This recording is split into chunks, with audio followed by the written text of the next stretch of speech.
right, welcome. We are about to do a book review, which is why I got my glasses on. We're about to do a book review of this book right here. It may be backwards, I'm not sure how it's going to pop up on the camera, but it is called The Art of Thinking Clearly by Rolf Dobelli. All right, just want to say before we even get into this book, and I'm going to be flipping through it like none of this is scripted. I don't have notes or anything.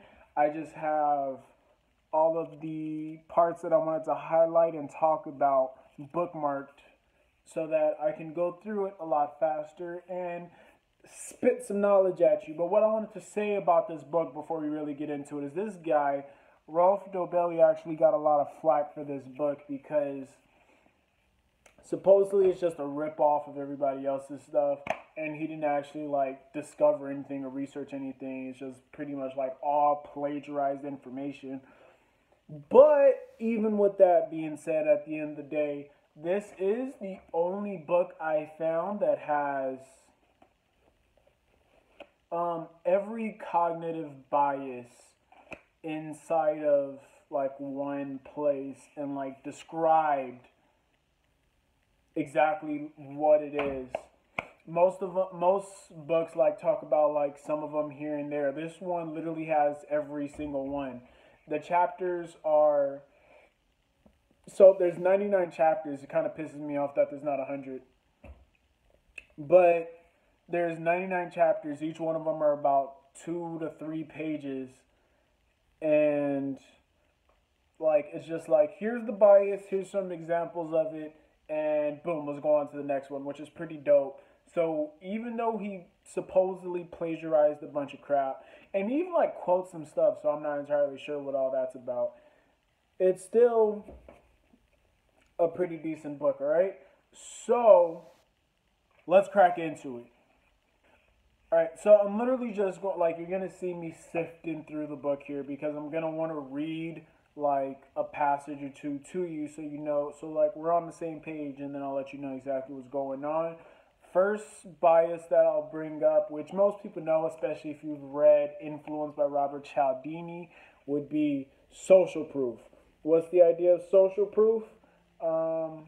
Where is he put it on the more in other words, the more people who follow a certain idea, the better or truer we deem the idea to be, and the more people who display a certain behavior, the more appropriate this behavior is judged by others. Literally, we follow the giant group who's all doing the same thing, because if they're all doing it, then it might as well be the right thing to do. You'll see a lot of this in marketing whenever you see testimonials and stuff. It's just like naturally we believe what others deem to be right, which makes sense. Like if you see, and I'm pretty sure he gave this example inside of the book. If you are in a city that you've never been to and you want to go eat, and you see 2 burger restaurants, one has a long line outside, the other one is empty, you're going to go to the one with the long line outside because obviously everyone's decided that that's the burger restaurant that's actually good to go to, and the other one is crap by everyone else's standards. That's social proof at work. But what I will say is good about like knowing that that's the way your mind works is like be skeptical when someone says like something's the most popular, or when anyone uses like an obvious ping of social proof, because like it's not like you want to be like scared of buying certain things or scared of doing stuff. Just realize that that's the way your brain is going to react. So when you see social proof, you'll be like, oh, let me step back and really think this through. All right, on to the next. Confirmation bias. So it is the tendency to interpret new information so that it becomes compatible with our existing theories, beliefs, and convictions. Literally, we will take any sort of information and we will twist it around so that it makes sense based off of the other stuff that we already believe. I'm certain that you've experienced having to deal with that when you try to explain something to somebody and they somehow warp everything you said in order to prove the point that they were trying to make. It's crazy that as people were able to somehow like manipulate stuff in our own brains and sort of make sense of it in a way that doesn't change the way we think. And I actually wrote a note on here, probably going to be backwards, but it says find flaws with everything that you believe. Literally. So if you believe in something, it's going to be your natural tendency to try and make sure that everything else maps out and confirms exactly what you believe. Confirmation bias. So look for flaws in what you believe. If you don't find any, that's fine. But the very act of trying to find flaws in what you believe will set you up to be in a good spot. Because just in case you may have some blind spots and you're believing the wrong crap, at least you'll be looking for it. Next, and this one is another one out of Robert Cialdini's influence, would be authority bias. Okay? So the authority bias, there wasn't any like actual quotes, but I wanted to talk about this one just because it was in Robert Cialdini's influence and because there's a pretty extreme example they gave about this, which is there was a study done where they basically put somebody in a chair and they put another person in a lab coat, a scientist, and then they had a random person who was controlling the lever that would deliver the shocks. And I forgot exactly why, but like for whatever reason, the shocks got increasingly stronger every time it was pulled, and whenever the scientists would say, all right, pull it again, and no matter what they say, you gotta listen to me, so like pull it. And it turned out that the shocks like weren't actually there, all right? What they were trying to prove was that if a person is in a position of authority, the chances of someone following the orders of that person are very high regardless of the circumstances. And in these actual circumstances, had those shocks that were supposed to be being administered were real, people would have died. So it was a pretty intense sort of thing. So I say all that to say this: if you ever have somebody telling you something and that person is in a position of authority, don't be afraid to second guess what it is they're saying, because it's going to be your natural tendency to believe them because they are in that position of authority. All right? The overconfidence effect. We systematically overestimate our knowledge and our ability to predict on a massive scale. The overconfidence effect does not deal with whether single estimates are correct or not. I mean, this one is pretty self-explanatory. At the end of the day, we tend to just overestimate everything in our capabilities and everything that our future is probably going to hold. I'm not too fond of this chapter, because I don't know if it's me just wanting to not believe that I'm being overconfident about my future, or if I just think this dude is being pessimistic as fuck, and like it's just stupid. I don't know, like the whole idea of just like, oh, you're being overconfident, and the idea that you're actually as good as you think you are is wrong.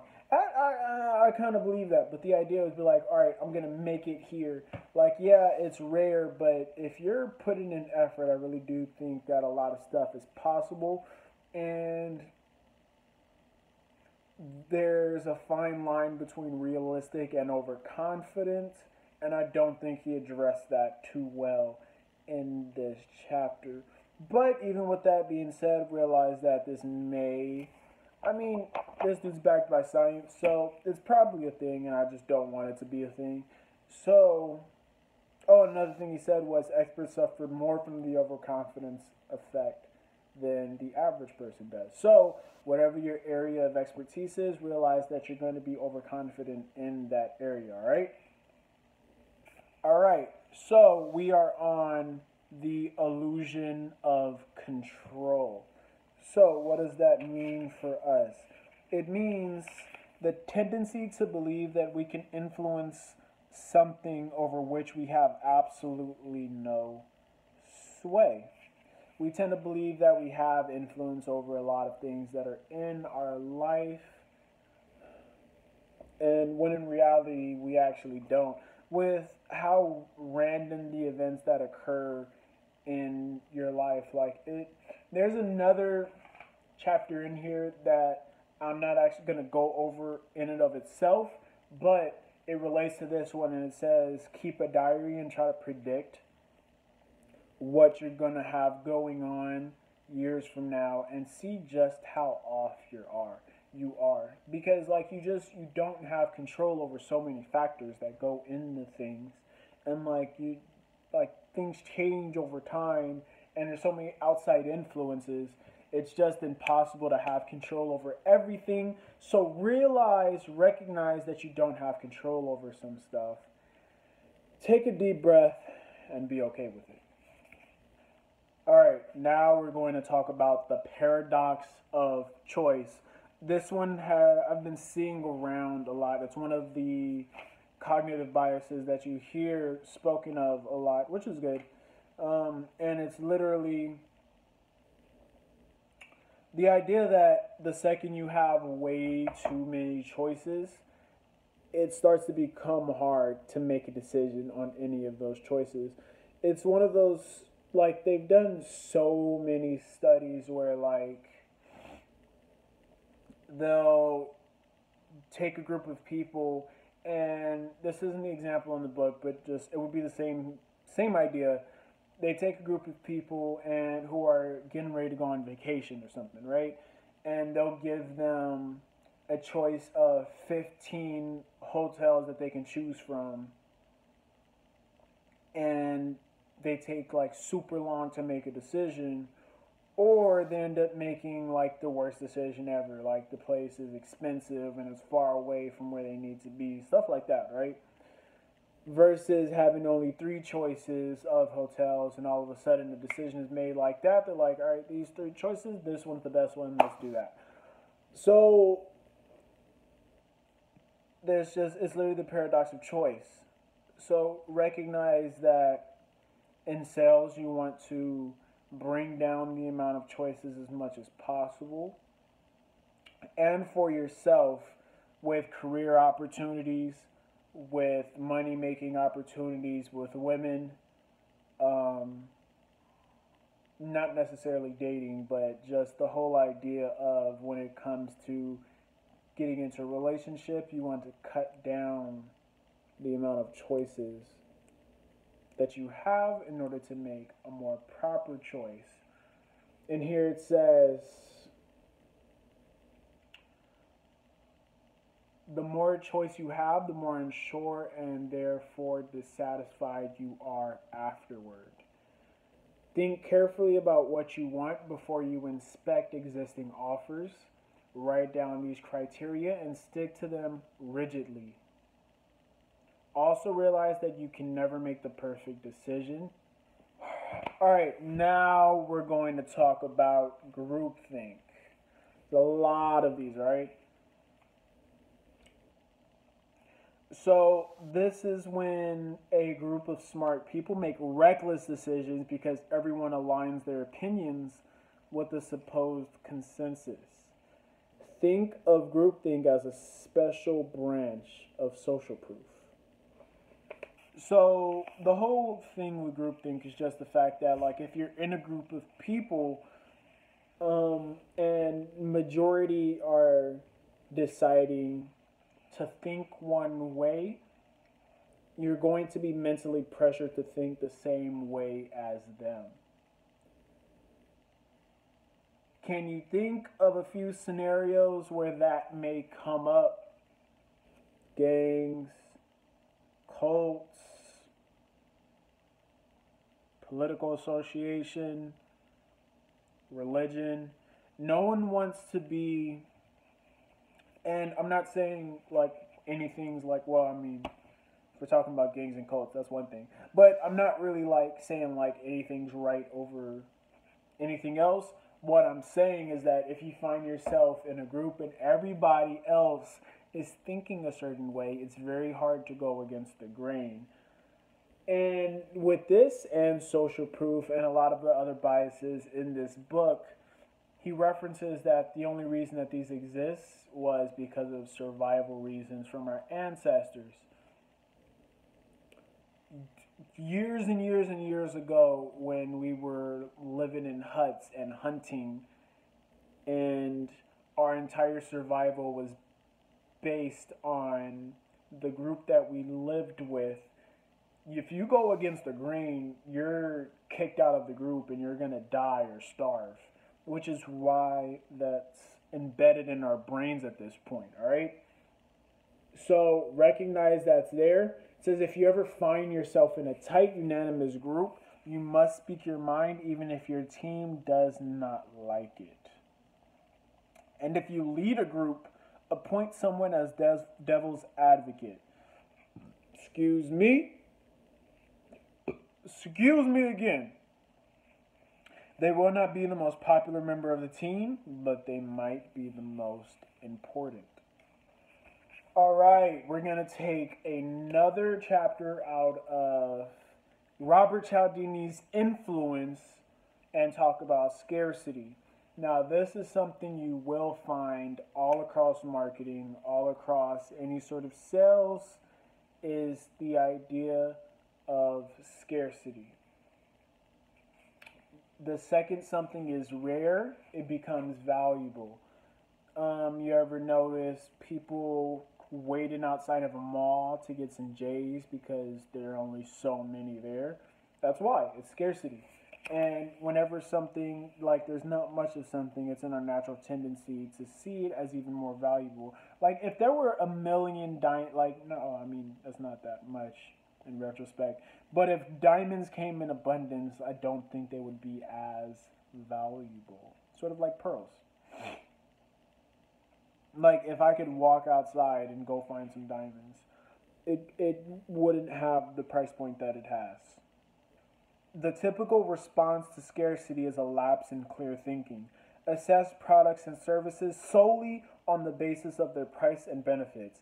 It should be of no importance if the item is disappearing fast or if any doctors from London take an interest.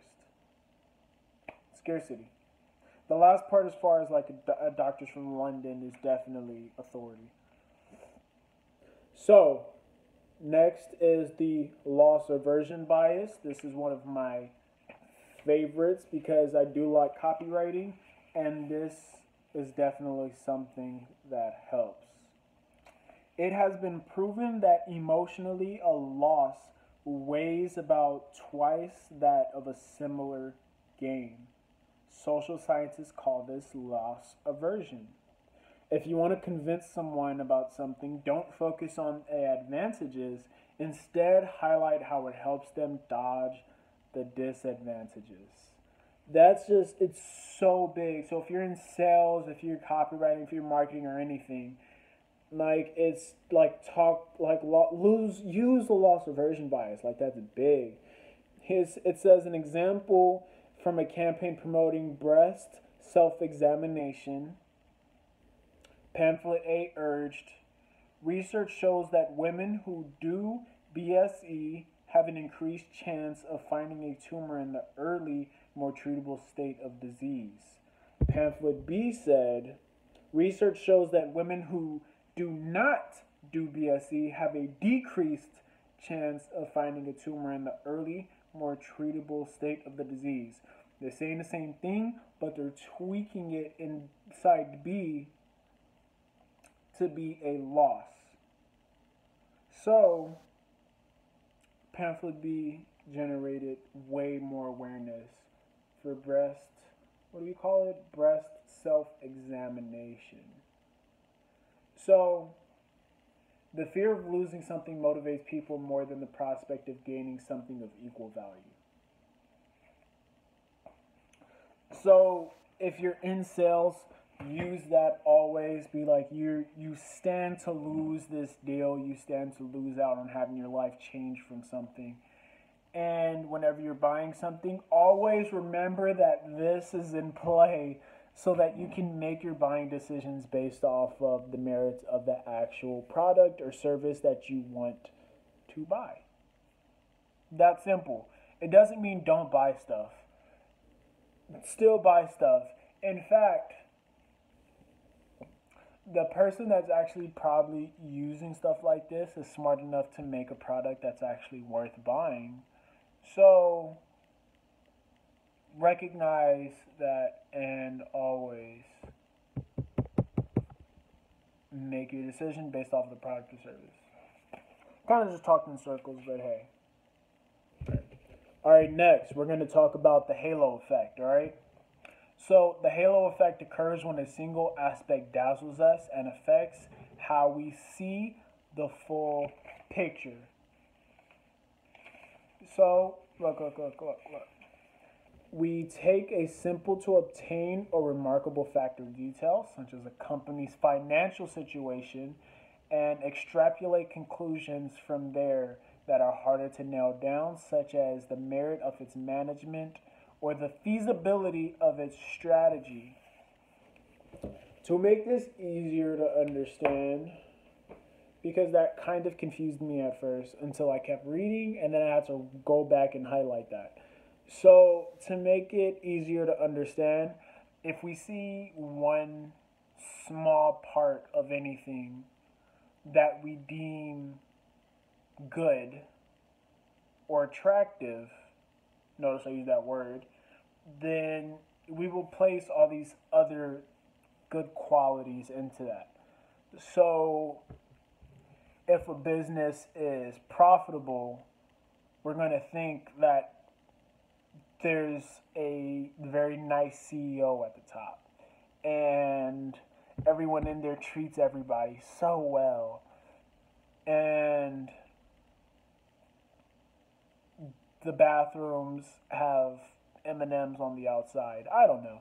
But the most interesting part about this one is that it said attractive people tend to get better jobs, get promoted, and all the other sort of good things that can happen with having a career, because being attractive is something that as people we like, and we'll start to place other qualities on them, such as them being hardworking, trustworthy, all these other things, which doesn't make any sense because there is no proof of them actually being those things, but because they're attractive, they have the halo effect, and then they get these things.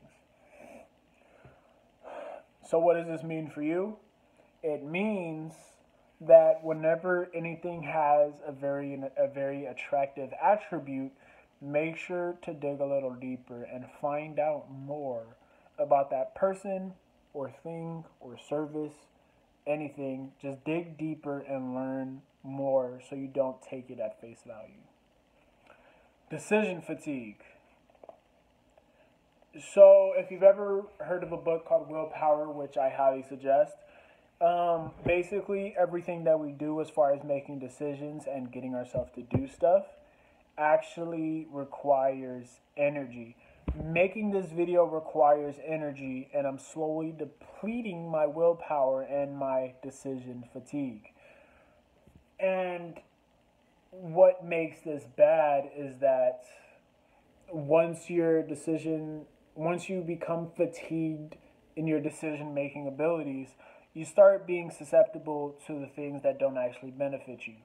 So after a hard day's work of making various decisions and exerting a lot of willpower, it will be a lot harder to resist eating a donut or cheating on your spouse.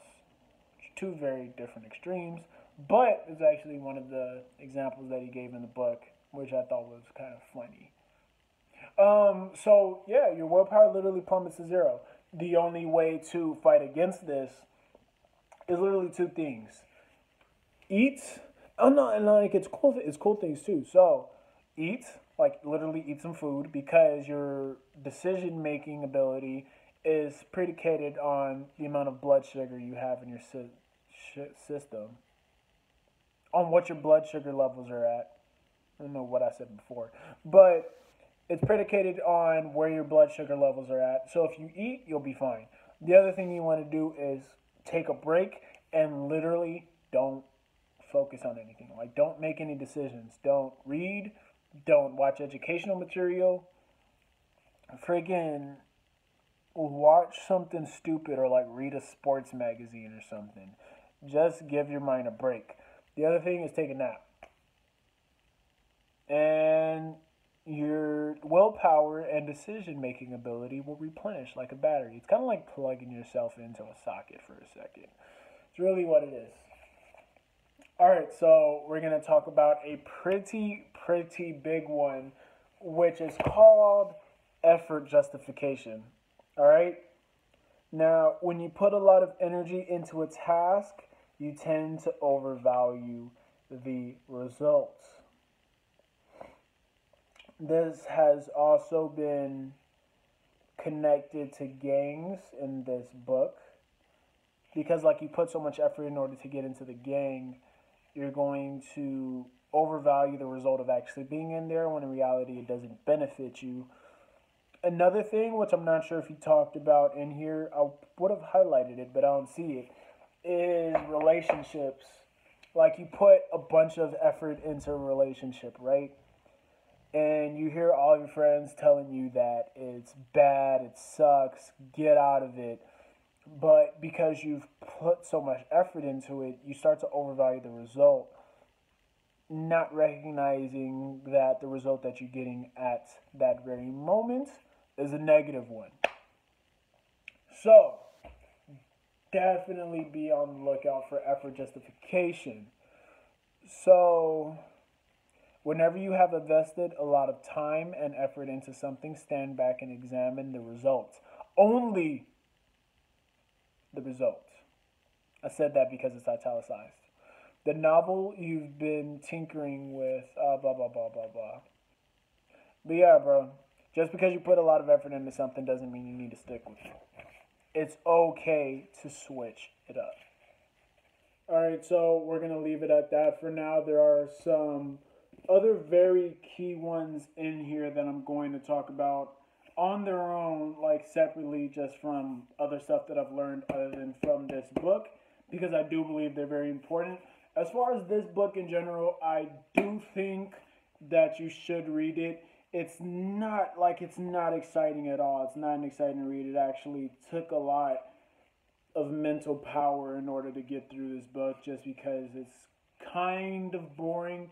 There are some of them that are interesting to hear about, but like above all, it's just so important to know how your brain works and what's going on up there. Excuse me. So that you can control what's going on the outside, because that's basically how everything works. If stuff happens in here, and then you make stuff happen outside of there. If stuff's happening in here and you don't know what the hell's going on, and stuff's gonna happen outside, and you're gonna be like, oh my god, why did I buy that thing and I didn't need it? Oh, it's because they used the loss aversion bias. Oh, it's because they used social proof. Why do I keep going back to this guy? Oh, it's because of effort justification. Like, it's little things like that where, like, once you understand something, immediately you have power over that thing. So, understand your brain so that you can have power over it, and then you can start to gain more control over your life, because I believe that's important. I believe it'll benefit you, and I think you'll be very happy with the results, right? So let me know what you think about this book review. I plan on doing more. I do read a lot. I'm a fucking nerd. And I'll continue to do them. So leave a comment below. Let me know if you've read this book, if you're thinking about reading it, if books like these you hate, or if there's a different type of book you would like me to talk about, let me know. I'm very open to different types of books. And until next time, bros, I'll see you on the next book review.